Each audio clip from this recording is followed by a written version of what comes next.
everybody. Welcome to this year's Hudson Valley Wine and Food Festival 2020. Fortunately, we're going to have to do our cooking and drinking online. Good news is you can sit home and crack a bottle of wine and learn how to make some meatballs. My name is Chef Dana Johnson. I am from the Hudson Valley, New York. I have a restaurant in Hudson, New York called Relish Delights. We are at 757 Columbia Street in Hudson. I also am the owner and creator of Chef D's Spice Blends, which you can purchase online. You can go to chefd623.com. You could also follow me on Facebook and Instagram at chefd623. Today we're going to make these balls because everybody loves these balls. It's very simple. It's a quick recipe. What we're going to start with is 2.5 pounds of ground beef. Choose your favorite mix of fat to meat ratio. You do want a little fat in there. You don't want dry meatballs. I am going to take all of the ingredients, put them into the bowl, and then begin mixing. I feel like when most people make meatballs, that's where they go wrong. They put something in, they mix, they put something in, they mix, and you've created bouncy balls. So, the other things you're going to need, we're gonna go gluten-free. Because we can, it's easy, and I've actually fallen in love with these breadcrumbs. They give it a nice creamy texture. So these are 4C gluten-free plain breadcrumbs. If you don't have seasoning at home and you want to buy the seasoned, you can use those. I'm gonna add my own seasoning.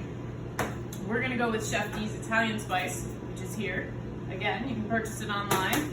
I've got a big jug of it here I'm gonna use. Also some dried basil. You could also use fresh basil. It's in season right now, but if you're in the middle of the winter, you want to just use dried, it'll work. We're also gonna use a little fresh chopped curly parsley. Flat would work as well. I have some grated Parmesan cheese, and I have some farm fresh eggs. And my grandmother would yell at me if I didn't put in the salt. We'll also need some pan spray and an oven and some hands, and we got this. So we're gonna go ahead and start. I am literally just gonna start putting everything in. All of the measurements in the recipe will be online. You'll be able to see that and add it in. I'm not usually a measurer because that's for bakers, but this is about, I think, a cup of Parmesan cheese. Same with parsley. You're gonna see my fun measurement here. This is my dried basil. Again, if you want to substitute fresh, have at it. So, that's probably somewhere in the neighborhood of 2 tablespoons.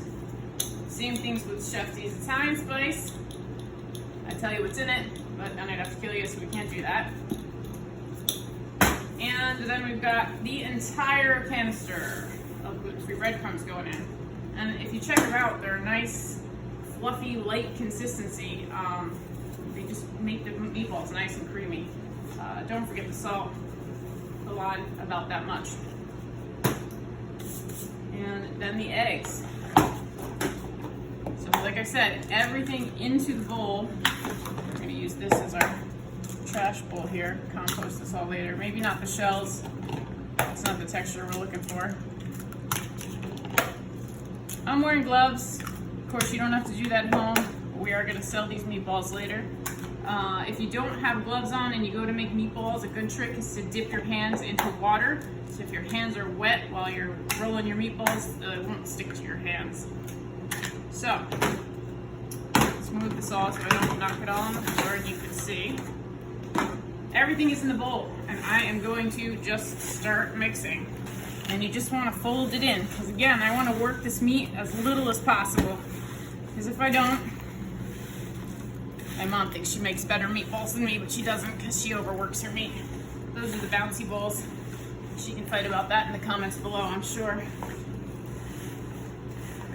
So you can see it's folding together nicely. Now, if you've added a little too much breadcrumb and you feel like it's not coming together, simple fix, add an egg.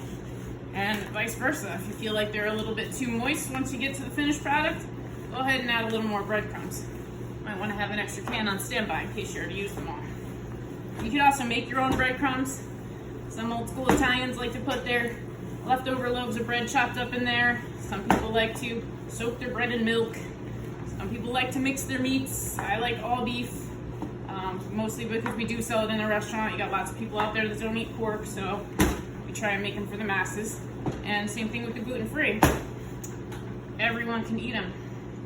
I'm gonna change my gloves, and we're gonna pull up a pan. Of course, you can use your regular cookie sheet at home. I'm just gonna spray it down because I like them to brown. You could also pan fry them if you wanted to. Give them a nice crispy texture. Mostly the best thing to do at the very end, if you were going to like serve spaghetti and meatballs, is to go ahead and then add them into your sauce once they're cooked and let them get those flavors. You're gonna preheat your oven to 350 degrees and start rolling your meatballs.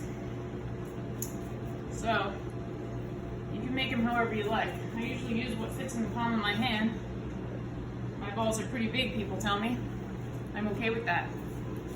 So if you want tiny balls, make tiny balls because they're your balls and the only person that has to be happy with them is you. So we're gonna do this a million times over. And again, if you want to purchase Chef D spice blends, you can go to chefd623.com. You can also check out our restaurant, which unfortunately at the moment is takeout only, at relishdelights.com. You could email me directly at chefd623@gmail.com. Like I said, you can order the spices online. You can also come into the store. We have them here. They're also at a few markets here in Hudson. Lily and Lou, it's a great shop on the corner of 3rd and Warren. They carry our spice blends. And meanwhile, right now, hopefully you're sipping on some wine. I wish I was, but it's like 10 o'clock in the morning, so COVID time drinking, I think, is noon. We're gonna try and hang till then. Make sure you reach out to all your local wineries, purchase some wines. You really need to support your small businesses at this time because, again, like everybody's just trying to get through. Everybody needs your support. Just because you didn't get to physically see us this year, please still make sure you make your purchases. Nothing better than a case of wine delivered to your house right now. I wish I could ship you the meatballs, but you're gonna have to do it yourself. So we're gonna get this whole pan done. I also would like to put on a pot of sauce, but again, 10 o'clock in the morning, we're going to turn this into a meatball sandwich. There's something you can do, slice them up for the family. This is a lot of meatballs for you at home. No big deal. If you don't want to use them all, freeze them. Hold them as you go. Next time you need meatballs, the work is done. And really, what would this take us? Maybe 10 minutes, and you're going to look at probably about a half-hour cook time. Again, 350 degrees. It's hard for me to tell you at home. It does depend on your oven. You're gonna smell them first thing. I use a meat thermometer and temp them. I like to pull my meatballs at 140 degrees. Yes, I know all the things tell you to cook them longer. Don't do that. There's no difference between a meatball and a burger. You need a medium or a burger. We can make a medium meatball, and then it won't be dry and overcooked. And again, if you're gonna put it in sauce, it's gonna keep cooking. It'll actually fall apart if you do that. So I'm going to open this up, stick this in, because we have the magic of TV. Bam, you have your finished meatballs. They're delicious and juicy. I'm going to show you since you can't taste it. I hope you can smell it. Smell-o-vision. Crack it open. Nice, moist meatball inside there. Let me see. I'll try it. I enjoy putting these warm balls in my mouth. I hope you enjoy yours. Thank you for seeing us. I hope to see you in person next year. Maybe even be able to see your beautiful smiles. And again, check us out, Chef D623. Follow me on Instagram and Facebook. Thanks a lot. Have a good one.